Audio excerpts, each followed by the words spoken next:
Bonjour, aujourd'hui on va s'occuper d'un PC MSI. La carte mère elle est démontée, c'est une carte mère, la version MS-16S31.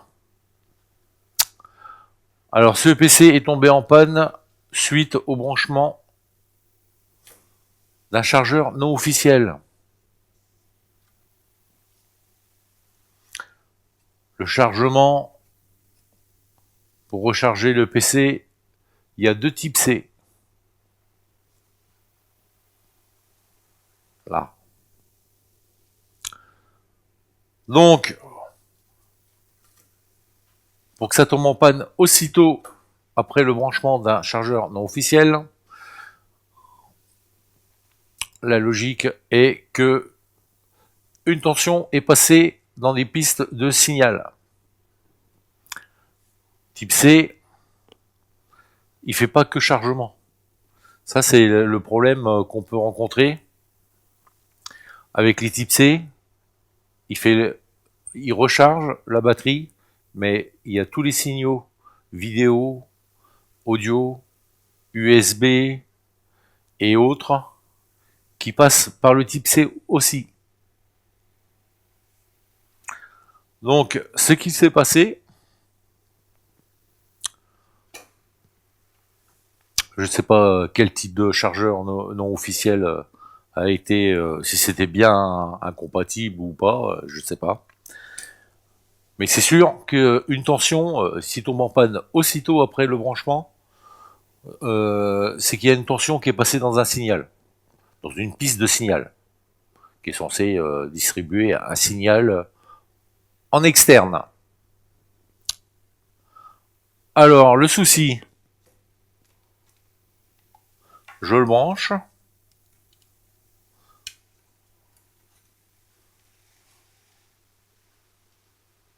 J'ai toujours mon 20 volts, hein, sauf que on est en consommation à 0,39. 0,039 en consommation.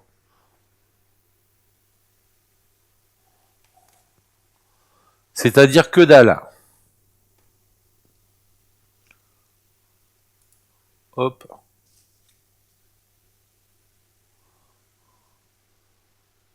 Voilà.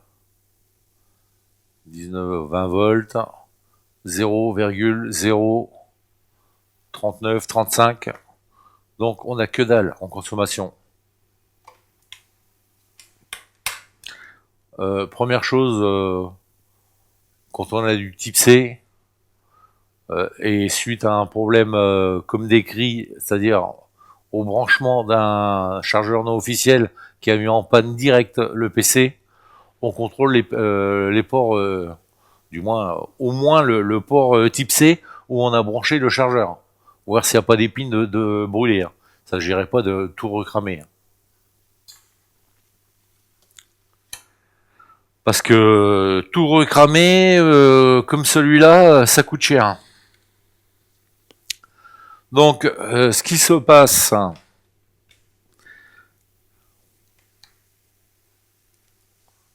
on va aller directement au problème. Ce qu'il se passe, là, à cet endroit-là,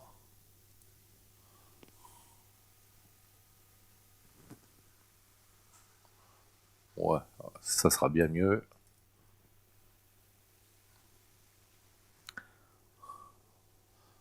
Hop, hop, et voilà. Alors, ici, on a un IC qui s'appelle APL 5930. Alors, ce composant, il y a un MOSFET à côté, des condensateurs, entrée de tension, sortie découpée, et découpée en sortie à 1 volt 2, 3 ampères. Ce qui pourrait être la tension. J'ai pas de schéma, c'est de carte mère. Ce qui pourrait être la tension de la DDR4. Alors, le problème, c'est que tout est en court-circuit là.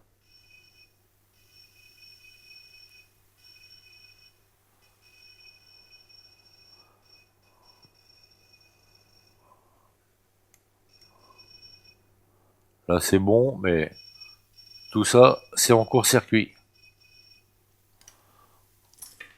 Alors, la DDR4, c'est des slots, tant mieux. Je sais pas si elle est bonne, mais ça, on verra après. C'est pas l'essentiel pour l'instant. Alors ça, c'est en court-circuit, là. Je disais donc, le découpage à 1,2 V, 3 ampères. Mais ça, pour l'instant, je considère que c'est une victime. Pourquoi? Parce que maintenant, quand on va au CPU, et surtout au niveau du PCH, parce que il faut comprendre une chose, tout ce qui est type C, signal vidéo, signal audio, USB, réseau, vous pouvez brancher des hubs équipés de réseau, clavier, souris, plein d'accessoires. Par un hub en type C, tous les signaux, ils viennent du PCH.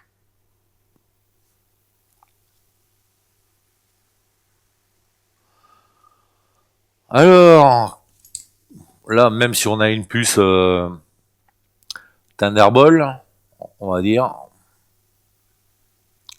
pour décrypter tout ça, tous ces types de signaux, mais au départ, tout vient du PCH. Et donc je considère que le 1,2 V, c'est une victime pour l'instant, parce que normalement, et malheureusement, une tension dans un signal, il va aller jusqu'au PCH. Celui-là. Et puis les 12e générations, c'est encore un petit peu plus compliqué. Les 12e générations, le PCH, il est collé là, au CPU. Alors celui-là, il est encore plus complexe. Parce que celui-là, ça reste un 10e génération. Mais les 12e générations, c'est encore un autre niveau. Hein.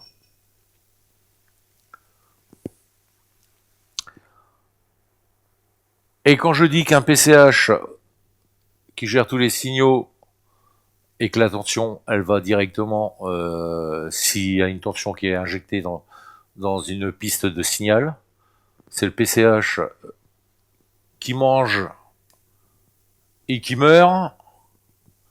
Ici, à côté, avec le BIOS. Donc le point pin 1, la valeur, ça va. Deuxième, ça va.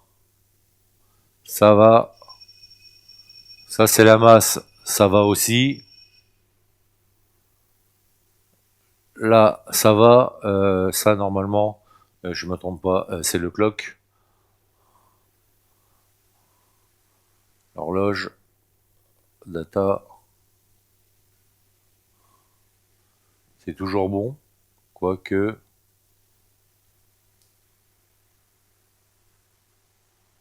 Oui, c'est toujours bon. Par contre, là,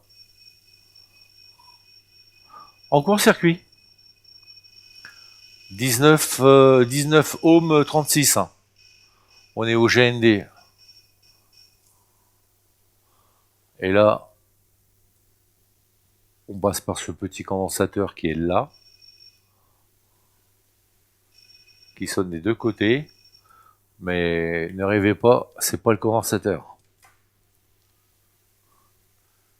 Là, on est sur une communication sur le PCH.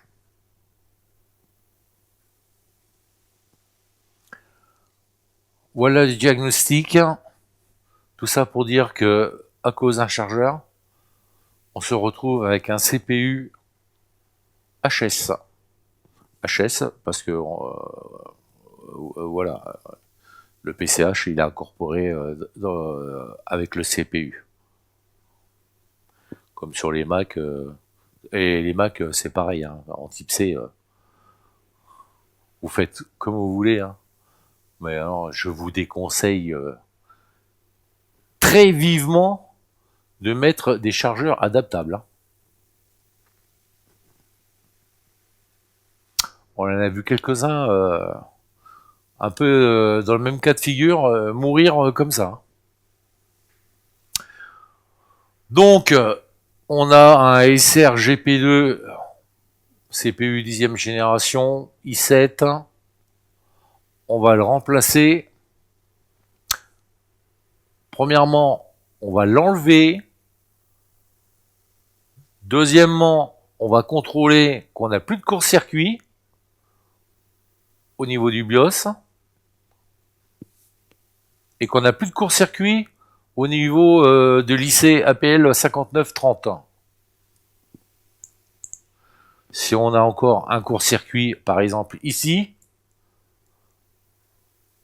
il va falloir sûrement changer soit un condensateur, soit le composant. Mais là, je dirais que c'est séparé.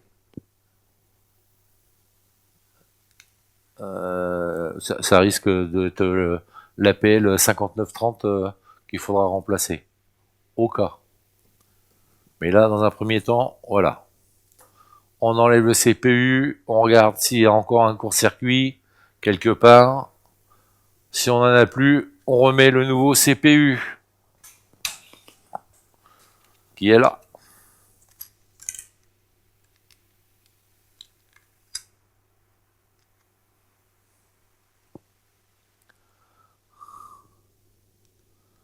Voilà. Donc faites attention avec vos chargeurs et même des chargeurs officiels, hein. Si le connecteur il s'use, qui commence à être à l'intérieur abîmé, ça peut faire aussi le problème, hein, à la longue, hein. Enfin, déjà les officiels, ils sont déjà plus costauds que les non officiels. La différence de prix entre un officiel et non officiel, elle s'explique quelque part, hein. Il n'y a pas de mystère. Dans la qualité de conception, de protection, etc. Il n'y a pas de mystère, hein. On ne peut pas faire un chargeur, même s'il y a toujours une marche, ce qui est normal, mais quand on a une grosse différence, il n'y a pas de mystère. Faut bien qu'on gagne quelque part pour même s'il est vendu moitié prix, il gagne encore de l'argent, hein. Ce qui est normal, mais on peut pas tout avoir. Ça se paye d'une manière ou d'une autre quelque part. Voilà. Parenthèse fermée. Maintenant, on passe au remplacement du CPU. Déjà, on l'enlève. Allez, c'est parti.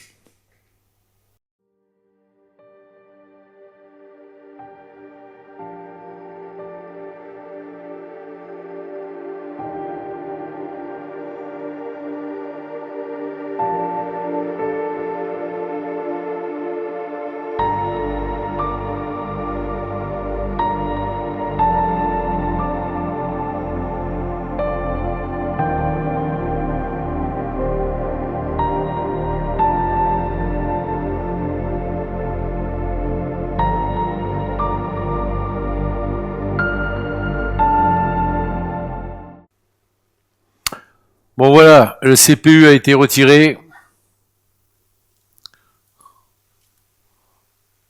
Hop. À partir de là, maintenant, je contrôle si je n'ai plus de court-circuit avant de remettre le nouveau CPU bêtement et de prendre le risque de le redétruire. Ce qui serait pas bon du tout. Aussi bien pour nous que pour le client.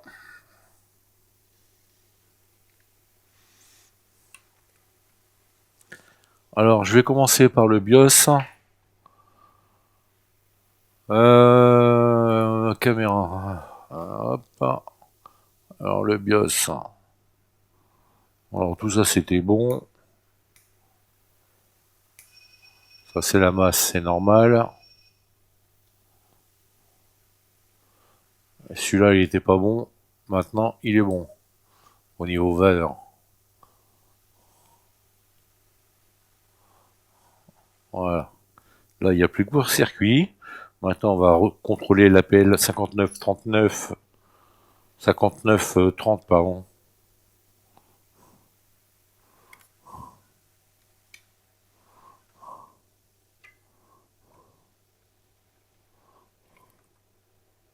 Ouais.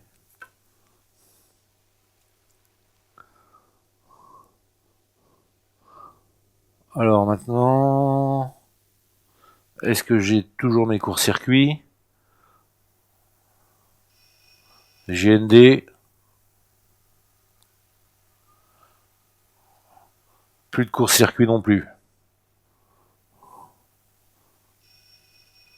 GND, plus de court-circuit non plus. Et donc en plus, je suis en train de regarder un truc. Ce que je regarde, c'est que la piste passe par le MOSFET. Donc on y est, on n'est pas à 10 secondes. On contrôle si tout va bien. C'est bon. Par contre, une petite parenthèse. Sur les modèles où vous n'avez pas de slot mémoire, ou vous avez un slot mémoire mais il est vide, mais vous avez 4 barrettes mémoire de soudé, quand il y en a une qui se met en court-circuit, mais bien en court-circuit, hein, je parle pas défectueuse, pas défectueuse. Il y en a qui peuvent être défectueuses, qui rougissent un peu, mais pas, c'est pas un court-circuit qui l'empêcherait de démarrer. Mais une DDR4 soudée qui éclate et qui se met en court-circuit, bien souvent, il emmène le CPU avec. Hein.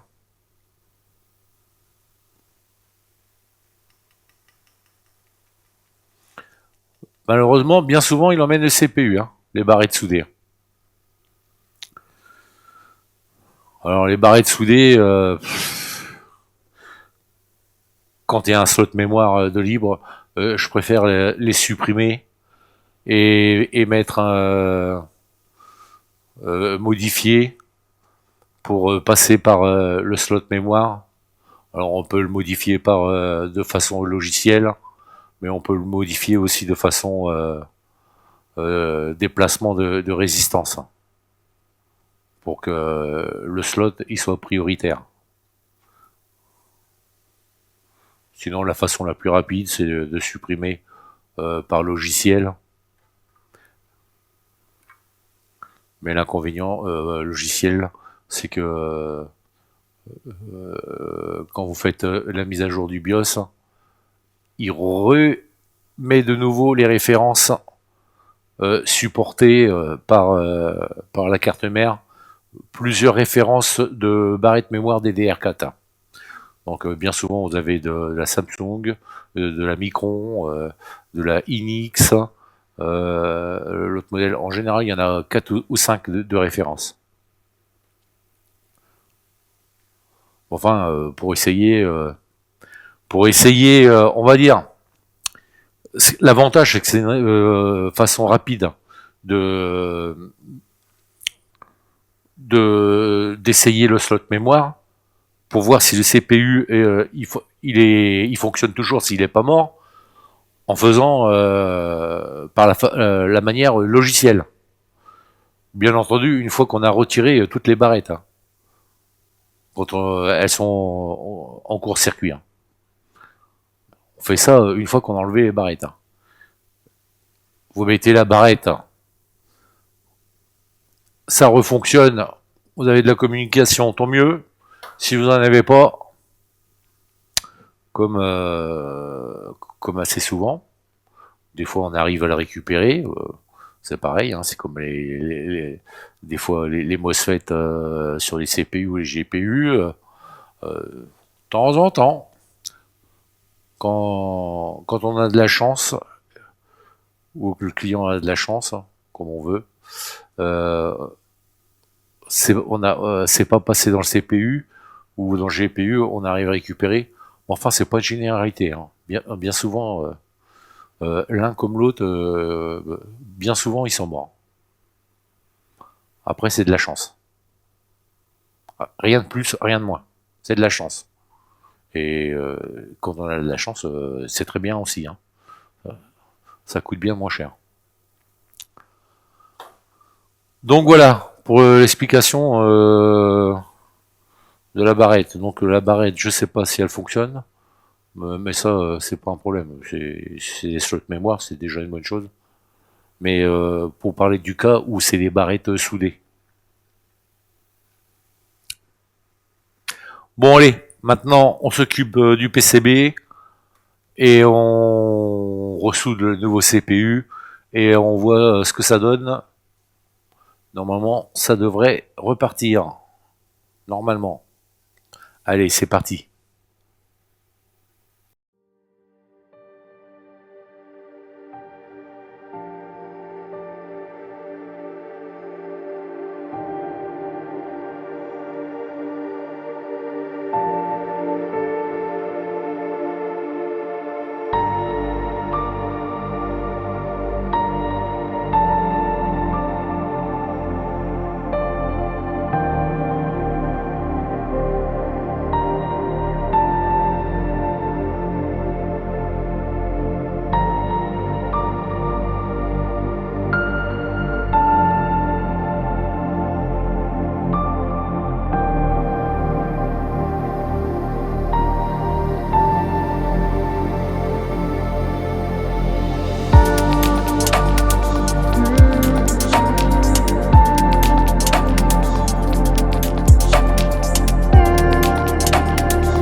Bon voilà, on termine cette vidéo.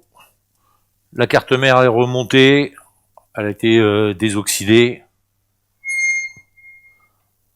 Sur les dixièmes, à partir des dixièmes, habituellement, je fais un filet d'alcool sur les CPU de la génération en dessous.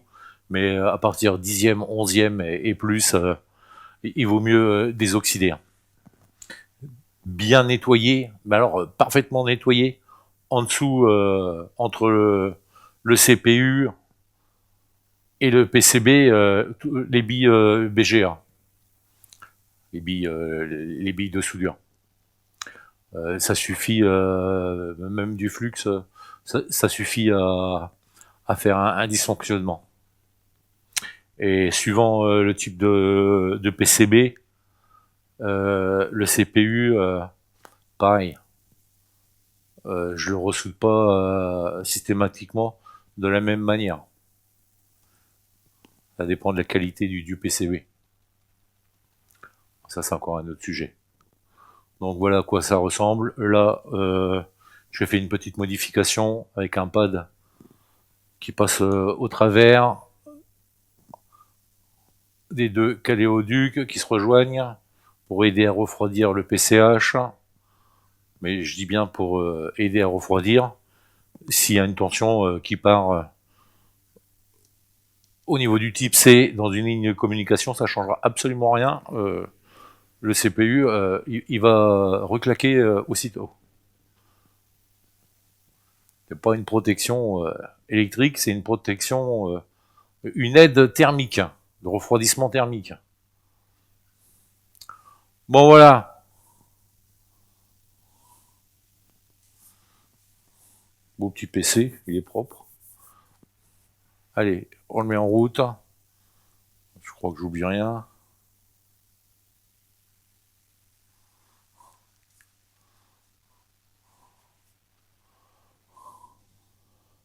On va le mettre au plein écran. Allez, on met en route. Hop.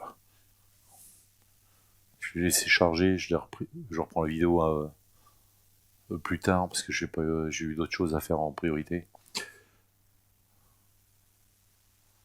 Donc le logo.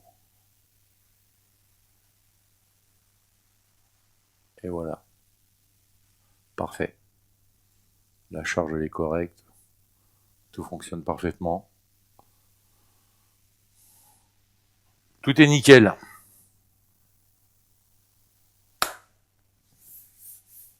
Voilà.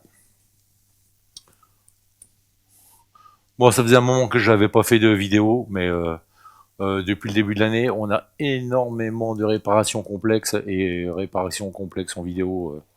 J'aime pas parce que c'est trop compliqué. C'est trop compliqué à gérer quand on a plusieurs lignes à contrôler, qu'il faut expliquer. On a vite fait d'oublier quelle ligne on a contrôlé ou pas, et donc recommencer. Puis d'autres choses. Voilà. Voilà, ça c'est la petite vidéo de l'été. Petite vidéo sympa. Rien de spécial par rapport à ce que j'ai déjà montré. Mais sympa. Le client va être content de récupérer son PC. Surtout à cause du chargeur. Je pense qu'il en avait... il l'avait un peu de travers. Hein, et ce qui est normal. Bon voilà. Je vous dis à la prochaine. Je vous dis aussi bonnes vacances pour ceux qui sont en vacances. Je sais pas quand est-ce que je referai une vidéo. On verra. On verra si on trouve quelque chose d'intéressant puis qu'on a le temps de faire la vidéo. Sur ce, je vous dis à la prochaine et ciao.